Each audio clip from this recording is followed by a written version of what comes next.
So update on the portfolio. We're now up 12,000 as the total return. Last week was a pretty heavy week, a loss of about £1,394. I have, however, been buying a new stock, and that stock is FICO. Now, I haven't bought much of it. I sold about £500 worth of my Salesforce position. I took a 10% gain on that, and I've put that into Fair Isaac Corporation. Now you might be asking, why did I do that? Why have I bought Fair Isaac Corporation? Well, as you can see here, over the past week, it took a 21.77% drop. And you might be asking why that is, and we'll get into that later in the video. But for now, I'm just going to explain to you why FICO is such a high quality company. Trades at about 1,705. My average price is about 1,762. And I'm just going to get into why it's such a quality company. So FICO provides something called a FICO score, and it's a type of credit score created by the Fair Isaac Corporation, which is obviously FICO is just short for Fair Isaac Corporation, and it's just a number to represent a person's credit worthiness. So this is just a credit score essentially. But in the US, they don't call it a credit score. They actually call it a FICO score just because of how embedded the FICO score is. So it's used by lenders to assess the risk of lending money, and FICO score typically ranges from 300 to 850, and higher scores indicating a lower risk of a default.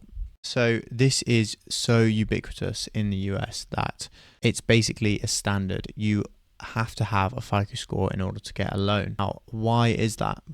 So let's say you're taking out a mortgage.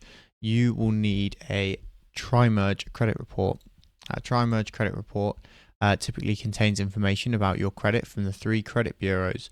So that is TransUnion, Experian, and Equifax. Having your credit information from different companies compiled into one report may be useful. And it's useful to the lender because they don't want to lend money to someone who's going to default on their loan. So they want to know all of your credit history to the best of their ability. So that's why they pay for a tri-merge report every time somebody tries to get a mortgage. Now, how does FICO link into that? Well, essentially, for each one of these 3 reports from the 3 different credit bureaus, they require FICO scores in order to create their reports. So for one mortgage, each credit bureau has to pay FICO in order to receive a FICO score on the person who has requested the mortgage.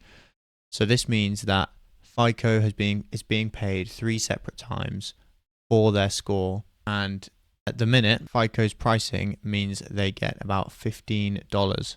So we know that the credit bureaus pay FICO every time that they write a report, and we know that essentially every time you request a mortgage, you have to also pay FICO. But this amount that you're paying FICO is such a small amount in comparison to the mortgage that you're going to take out. Hence why it's not really seen as an expense by the customer.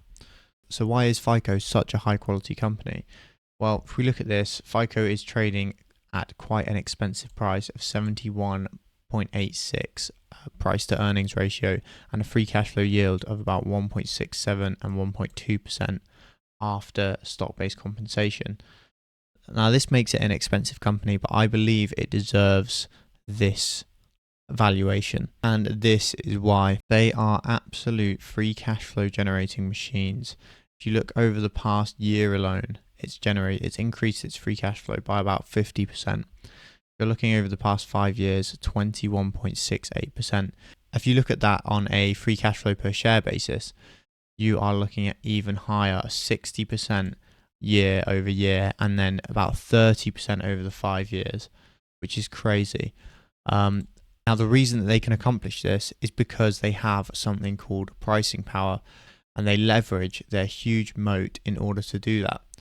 Now, moat is just a protection around the business. It stops other businesses from competing with FICO. Because the FICO score is pretty much a standard in the US, it means that there is no challenges to the FICO score. It's like I said, it's ubiquitous. Everybody uses it, and you have to get a tri-merge report in order to get a mortgage. I mean, you could try get a mortgage without a tri-merge report, but you'd most definitely fail, 100% fail.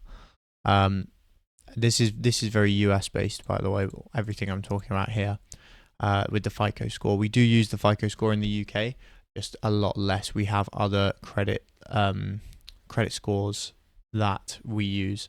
Now, because FICO is such a standard, it means that FICO can increase its prices really quickly.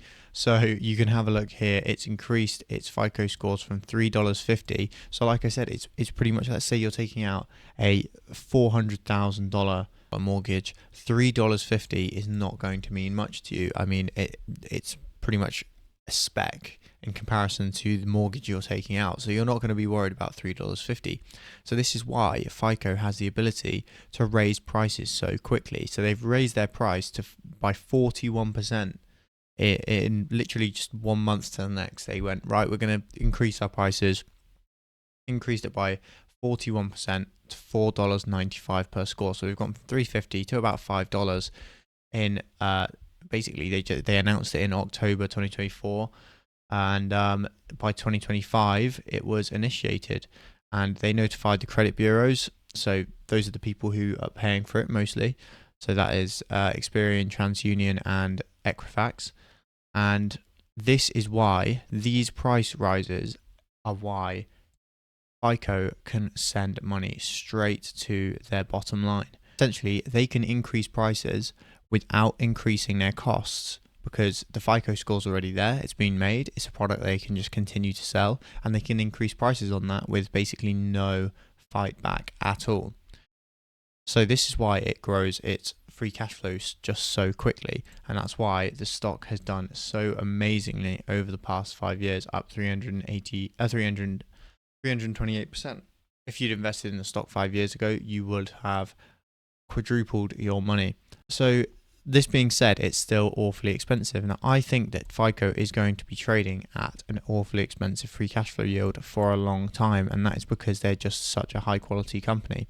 Now, we see a similar thing with Costco, where they trade at an extremely lofty valuation, at 60p ratio and a 1.34 free cash flow yield.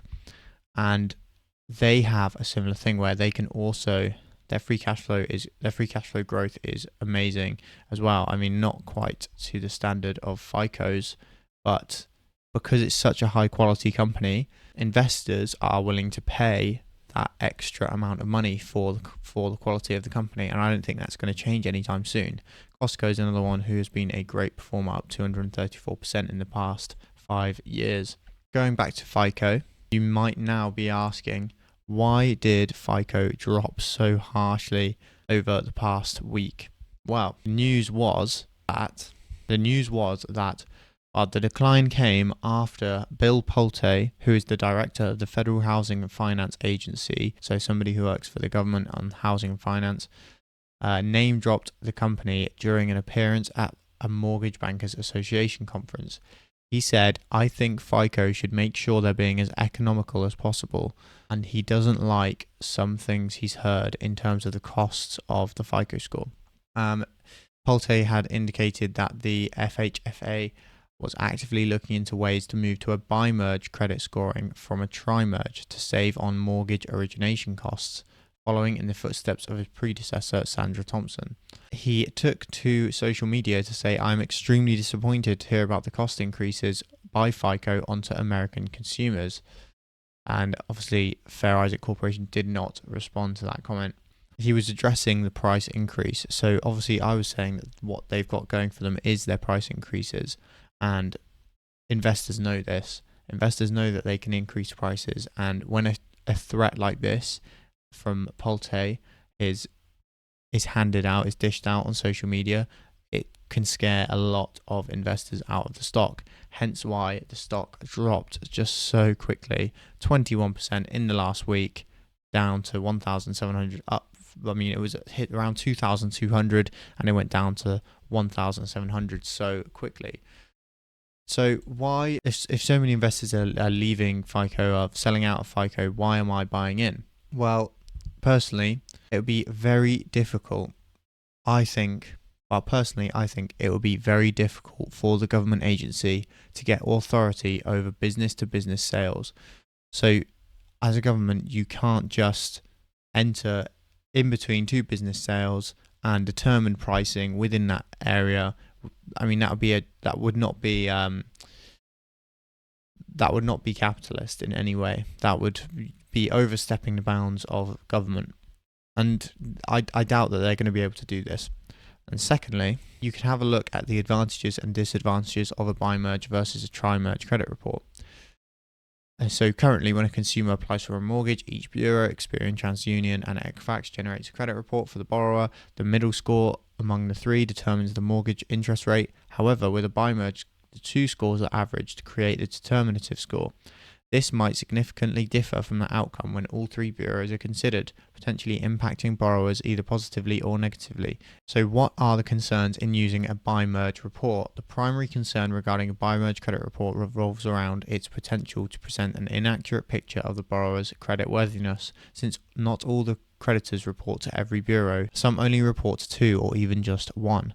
Using the buy-merge report may lead to a missing credit information for the borrower. Consequently, this missing data could disqualify some creditworthy borrowers in certain cases. Conversely, it might also lead to approvals for those who might not actually qualify, increasing the risk for defaults and subsequently elevating the repurchase risk.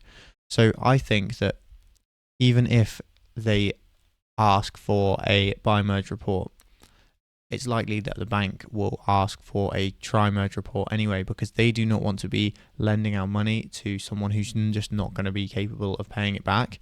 And on the other side, they also don't want to disappoint their customers who are looking for a mortgage, who with a buy-merge report can't get a mortgage, but with a try-merge report can get a mortgage. So I just don't see this being particularly effective, or maybe if this even does go through, I see it having a small effect. The effect of moving from a try-merge report to a buy-merge report means that FICO will lose about a third of its business, because it will only be selling 2 FICO scores to the credit bureaus instead of all 3 FICO scores to all 3 credit bureaus. Now, I did read somewhere that one of the analysts suspects that might not be on here, might be somewhere else. I read that there is an analyst from Jefferies that has done the calculations and thinks that FICO would lose about 16% of their earnings per share if the Federal Housing Agency was to move to a buy merge report, which is unlikely anyway. And 16%, although it's a large hit, it's not as bad as it actually sounds, as the report makes it sound.